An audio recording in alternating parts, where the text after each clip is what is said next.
আজকে আমার ছেলের স্কুলের সেকেন্ড টার্ম শেষ হয়েছে। সেকেন্ড টার্ম শেষ হওয়ার পরে স্কুলে একটা লম্বা ছুটি দিয়েছে।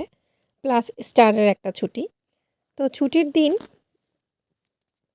ছুটির দিন ওরা হচ্ছে স্কুলে কিছু মেক করেছে। অর্থাৎ এই বাস্কেটটা আমার ছেলে বানিয়েছে। বাস্কেটের উপরে ছেলের নামও লিখা আছে। এটা একটা মুরগির একটা খাঁচা। এর ভেতরে কি আছে দেখি। ভেতরে একটা ছোট্ট সুন্দর কিউট মুরগিও আছে। মুরগিটা খুবই কিউট, আমার খুবই ভালো লেগেছে। এটা নিয়ে ২ ভাইয়ের খুব কাড়াকাড়ি মারামারি শুরু হয়ে গেছে। তো দেখলাম বাস্কেটে আবার ডিমও আছে। অর্থাৎ মুরগি ডিমও পেড়েছে। এই যে একটা সবুজ কালার ডিম পেড়েছে মুরগিটা। খুব সুন্দর। আর কোনো ডিম আছে কিনা দেখি তো। ওমা! একটা ব্লু কালার ডিমও দেখা যাচ্ছে। অর্থাৎ মুরগিটা ২ টা ডিম পেড়েছে। এই ২ টা ডিম নিয়ে এখন ২ ভাইয়ের আবার মারামারি শুরু হয়ে যাবে। তো এটা আমার ছেলে বানিয়েছে, তাই ছেলের নাম লিখে দিয়েছে এবং স্টিকারও লাগিয়েছে।